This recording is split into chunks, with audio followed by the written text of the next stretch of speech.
And now I'd like to introduce Fred Jacobs, to introduce a man who really needs no introduction. You certainly. I have notes, so I stay on track. I really don't have to introduce this guy, because everybody knows him. But I have an introduction, and I think it's important that you hear some things about Brian Calley, because I saw him when he started. He called our office one day, and he said, I'd like to come over and talk to you. And so he came over, and we sat down at the table, and we asked him a lot of tough questions, because at that time, there was a number of people running for that office. And when he got up and left, I said to my editor at the time, I said, my God, I don't think he has a chance. But you know, he had a special thing that really brought to me. After meeting him, you could see that he was an up-and-coming candidate. Not only did he have a tremendous lot of ability, because he could answer all the questions, he did a great job, but he had depth, he had heart. And you don't see that today with a lot of politicians that really cared about their community. He did. After he left, I said to my editor, I think he has a chance. But after talking to him for a few minutes, you could see that he had that depth of experience. And he really cared, and he had a compassion. And he did more walking around Barry County than any politician that I can remember in my lifetime, and I've been here a long time. Brian Calley, the thing that he brought to me that I thought it was amazing for him, he had a strong financial background. Having worked in the banking industry with a bachelor's degree in administration from Michigan State University. He had a master's of business administration from Grand Valley State. In local politics, he served 2 years in the Iowa County Board of Commissioners and was the vice chair for both terms. Calley won the election in 2006, as we all know, and he was reelected in 2008. He served both terms in the minority. And if you remember, in 2009, 2010, it was the smallest Republican caucus in over 40 years. After announcing his plans to run for the Senate, Rick Snyder chose Calley to run for him in the gubernatorial campaign, and the rest really is history. Brian is the 61st and the current lieutenant governor of the youngest lieutenant governor in the United States, and the second youngest in the Michigan history. Brian is known nationally and is a leading figure in autism awareness and advocacy.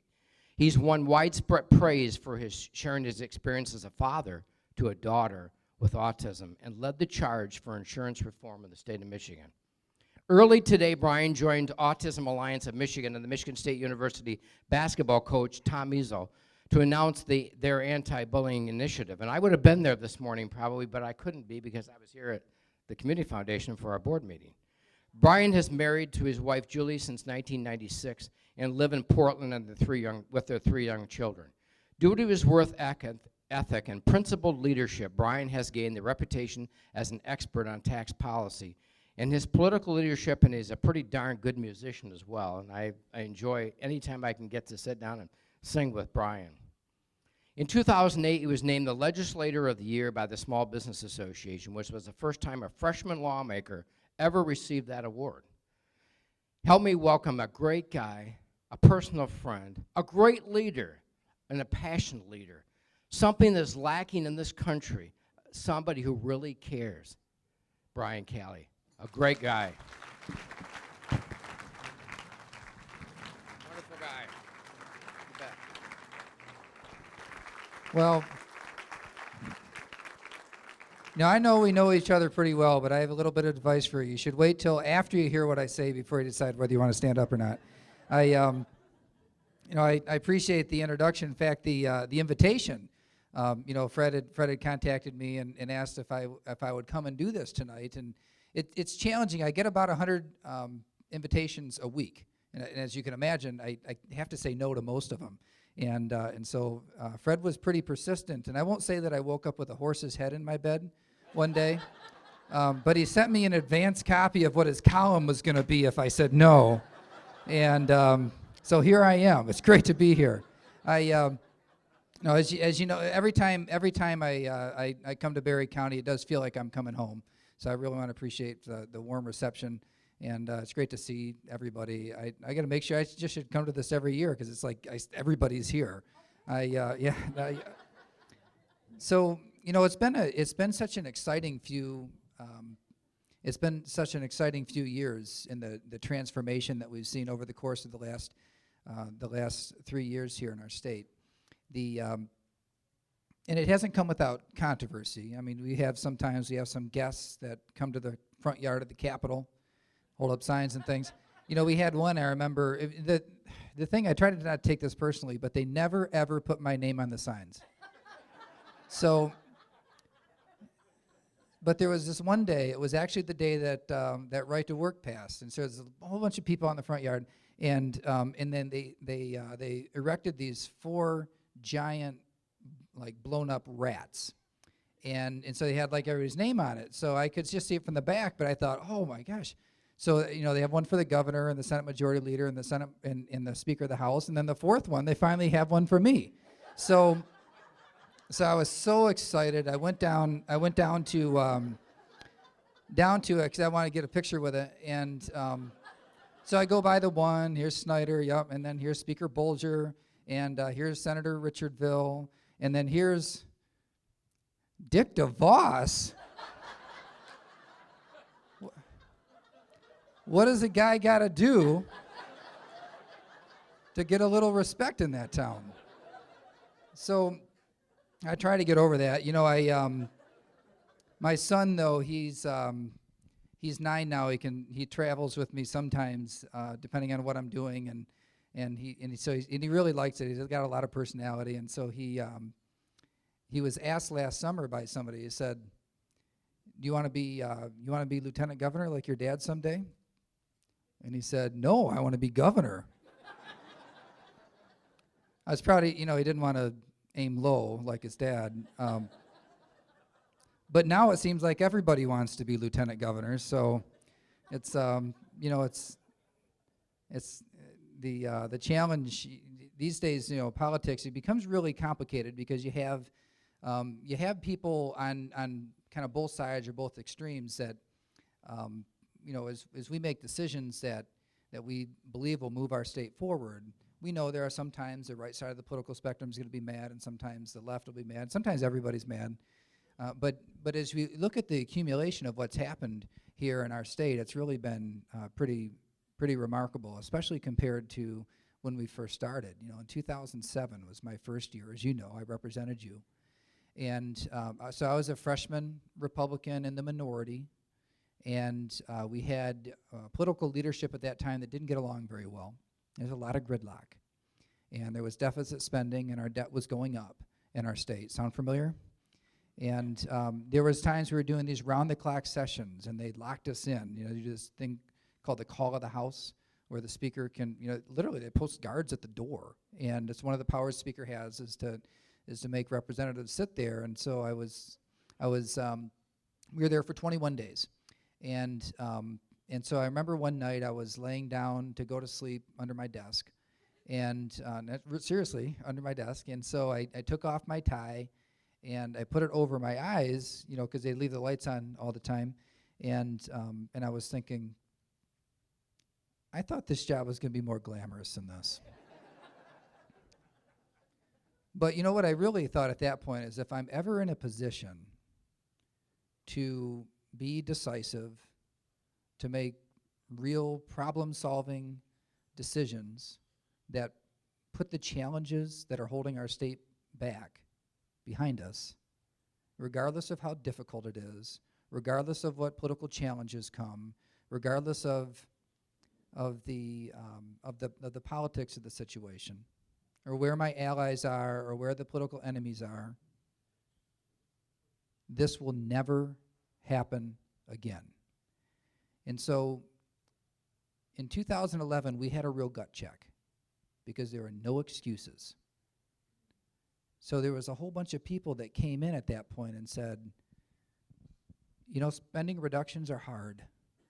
There are people, sometimes people in Barry County have been so great, they'll say, I just love everything you guys are doing. And I always think, well, that just means you don't pay close enough attention. Because I guarantee you there's something that we did that you don't like. But the tough decisions that were made back then have really enabled us to make some important strategic investments now. I want to tell you about some of those areas. So we went from a pretty good-sized deficit that was with us for about 10 years in our state. We eliminated that. We bent our cost curves down, started the process of paying down our debt, For every single person in this room, just to illustrate this for you, for every single person in this room, your state, the state of Michigan, is $2,000 less in debt. Every man, woman, and child in the state of Michigan. It is possible to do these things. It's not easy. It was controversial. I had to break the tie to make it happen in the Senate, even though Republicans hold a supermajority there. So these are tough things, really, really tough things to bring about consensus on. But since we were able to make the tough decisions back in 2011 and create an environment more conducive for job growth, we've seen every single sector of the Michigan economy, except for the government, add jobs over the course of the last 3 years. Every single one. And so we can look at it and we celebrate. I actually promote all the time the comeback of the automobile industry. I consider that to be one of the greatest comebacks our nation has ever seen. But it's not just the auto industry. We are seeing every single sector of the Michigan economy adding jobs today. And it's been a long time since we've seen that type of growth, that type of investment, that type of risk-taking happening in our state. And now, folks, we've got a long way to go. We may have dropped 5% on our unemployment from 14 to 9, but we're still at 9, and it's still too high. And so we know that now is not the time to get complacent. And so when we start talking about early investments, I'm going to tell you about a few of the things that we're doing right now. First, one of the things I'm most excited about is that underway right now is the biggest investment in early childhood education that our state has ever made. It's never, ever even approached. And we can look at the differences in Head Start with the sequester going into effect, but the increase in Great Start that we put in place this year, and then that increase is going to get even bigger next year, is literally 10 times larger than the negative impact of the sequester. And so we're making a very strategic investment in our kids now in order to prepare them for the future. And we think this is going to pay dividends long, long into the future, the sort of thing that will matter 50 years from now, what we're doing right now. Another area that we're focusing in on is our criminal justice system and the way that it interacts with people with developmental disabilities and mental health issues. And we know we can make a lot of progress in this area. And there's been some good innovative things that have happened. Actually, this region where good things have happened in Kalamazoo County and Berry County with the idea of dealing with problems as opposed to just throwing everybody in jail. Now, we know that we can do so much more. And so we've got another strategic investment to start mental health courts across the state. And it works similar to the way our drug courts work. And so when we look at these things, we know the difference that drug courts make because of all kinds of evidence. But I want to share with you a story about when I was in the State House. The district court judge in Ionia County asked me to come to a drug court graduation. And so I came to one. I'd never been to one, and I'd heard about it a lot, but I didn't know a lot about what they did. And so there was this man who had been convicted or arrested several times for drunk driving, and he was in and out and in and out. And then finally, he went through the drug court program, and he was a year sober. He was graduating that day. And so afterward, I had a chance to talk to him, and I said, what is it about this? What is about this process that made the difference? So before you went to jail and it didn't seem to matter, and you went back to drinking, and you broke the law again, and you went to jail, and you're in this cycle, what's the difference? And he said, well, I met with the judge every week to start with, and then eventually up to every single month. And I said, so Judge Vogt, he's so scary or something that you just had to face him every week and that was the difference? And he said, no, it was the first time in my life that anybody really cared whether I succeeded or failed. You think about how simple that is and yet how tragic it is. And so when we look at these issues that we have with chronic law breaking among our citizens, we know that most people aren't just hardened criminals. That people have issues, and we can make two types of investments, right? The old way, the way that we have been doing it, is investments in infrastructure to put people away and keep them out of society. That's one way of doing it. Or you can make investments in fixing the problems that led to breaking the law in the first place.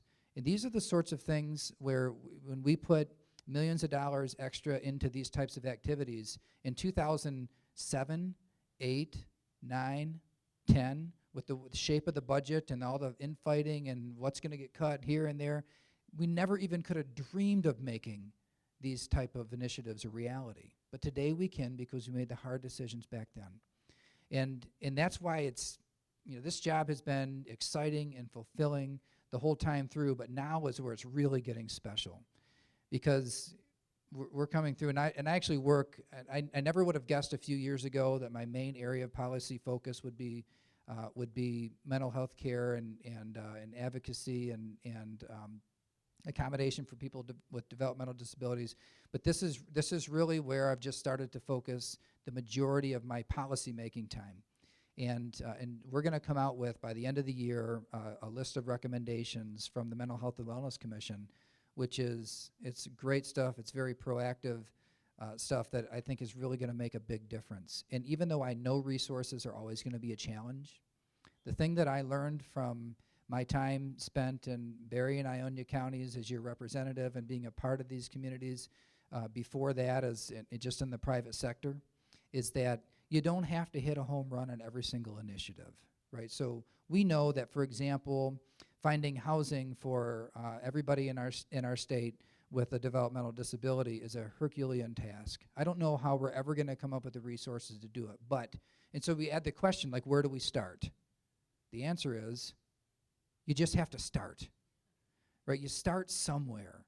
You make progress. You commit yourself to every single day.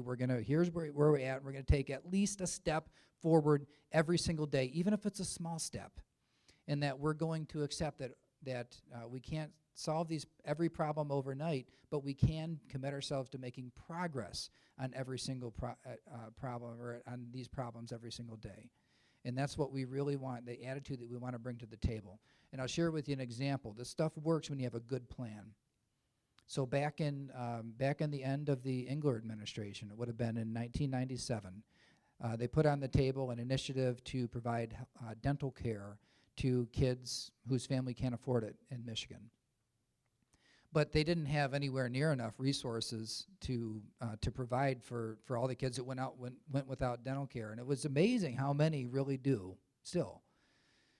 But they committed themselves to just starting, and so they started with just 3 counties. They started Healthy Kids Dental in 3 counties, and then the next year they added a few more, and the next year they added a few more. And then John Engler was done, and Jennifer Granholm was elected. And through the first part of that administration, they added a few more, and they added a few more, and they added a few more. And then with the Snyder administration, we added a few more, and then we added a few more. We're up to now 78 out of the 83 counties that Healthy Kids Dental is in. By the time this administration is through, I'm very confident that we will be in everywhere in the entire state. See, good plans can be implemented across political boundaries because those 3 administrations I mentioned, very, very different administrations, but still had a commitment to making at least incremental progress year over year over year. And that's really what it's about. I mean, to use a baseball analogy, very rarely, every once in a while, somebody will get lucky on the baseball field and hit a grand slam and walk off. And, not that I'm bitter or anything. But the way that you win over time is you commit yourself to those base hits, right? We're not going to swing for the fence every time. We will sometimes when the opportunity is right. But we're going to commit ourselves to making progress every single day on the biggest problems that face our state. And so we can go back and we can look and we can celebrate a lot of things that have happened. And we can, the drop in unemployment we like the, the growth in, our growth rate in per capita income is actually top 2 years in a row, top 10 in the nation. It's been a long time. It's been going down the last 10 years, now up the last 2 and up very healthy percentages. Our GDP growth rate also leading the nation and top 10 in the nation the last few years. And we can look at different indications like home sales finally on the rebound and property values up 2 years in a row. These are all great indications. But my favorite statistic out of all of them? In 2011, after 8 straight years of population decline, we actually grew. We were the only state in the nation that lost population in the last census. And so we were in a position where people were leaving for opportunity, and not just people leaving for opportunity, but the people that our future is built on, right? It was our kids, our young families that had to go elsewhere to find opportunity. And to see now that we actually had some population growth, and we see now that even though, again, acknowledging we've got a long way to go, we need to commit ourselves to not taking our foot off the gas here, but we've seen so many things start to turn, and that's really exciting. So I can come back here to Berry County and say, thank you for sticking it out in the hardest of times. Thank you for still taking a chance on your community. Thank you for putting everything that you do into making Berry County and Hastings and all the other communities within this county and this region stronger because you take an interest. We know, and thankfully, frankly, but this is not a commentary on Washington right now per se, but we don't really look to Washington to solve our problems here, right? So it's not that, Washington makes America stronger and they'll help us make our state stronger and our state will help make Berry County stronger. It's different. It's it's people building strong communities, and strong communities building strong states, and strong states making up a strong nation. And that's your part. It's the most important part in the whole story of this comeback of our state, is what individuals are doing across all kinds of communities to make progress, to make good things happen. So you're an important part of that. So let me close just with a story. I've actually racked up all kinds of stories I haven't shared with you guys in a while. I used to tell you about the being compared to Spider-Man. That doesn't happen anymore. Sometimes I have a hard time, getting past the security in our building because they don't put me in the commercials usually, except for I am in one of the commercials now. But I thought I'd share, because Fred told you the story about when I first met with him, and he was like, well, he doesn't have a chance. Well, Rick Snyder and I had a mutual friend. I'd never met him before. And this mutual friend said, I've got a new client I took on. He's running for governor. You guys are a lot alike. I really think you ought to meet. And I said, well, who's that? And he said, it's Rick Snyder. And I said, who's that? And he said, oh, he was CEO of Gateway. He was a venture capitalist and lives in Ann Arbor. And you guys are a lot alike. I really think you'd like him. You should meet him. And I said, I don't have time to meet somebody that has no chance of winning. And so later on, he was in Lansing, and the same friend called up, and he said, listen, it's on a session day. You're going to be there. You're doing a little reception. Could you stop in and see him? And I thought, okay. So I went in to it, and there really weren't that many people there because still nobody was taking. This is before the Super Bowl ad. And I came in, and I said, I met him, and we spent some time talking, and we really did hit it off, and we had a lot in common. The way he saw tax reform was the same way I did, for example. It was our first project we worked on. And I walked away, and I thought, it's too bad he has no chance of winning, because I think he'd make a good governor. And then, of course, the One Tough Nerd commercial hit the airwaves. The state was introduced to somebody who's very, very different from anything that we'd ever seen in the political world, and I would submit to you that it was exactly what we needed. That we're in a position right now in our state that a few years ago we couldn't have really imagined being in. Right, to have less debt, to have eliminated the budget deficit, to have unemployment rates come down how they have, and personal income growing. We wouldn't have expected to see that this early, and that's a great thing about this administration. We are never satisfied. And so we look at it as just the beginning of what's possible. And when I see everything that you do and you continue to do to make your community strong and the economy here stronger, it gives me all the confidence in the world that if we can make a good environment for success, you'll take full advantage and be successful. Thank you for everything that you do.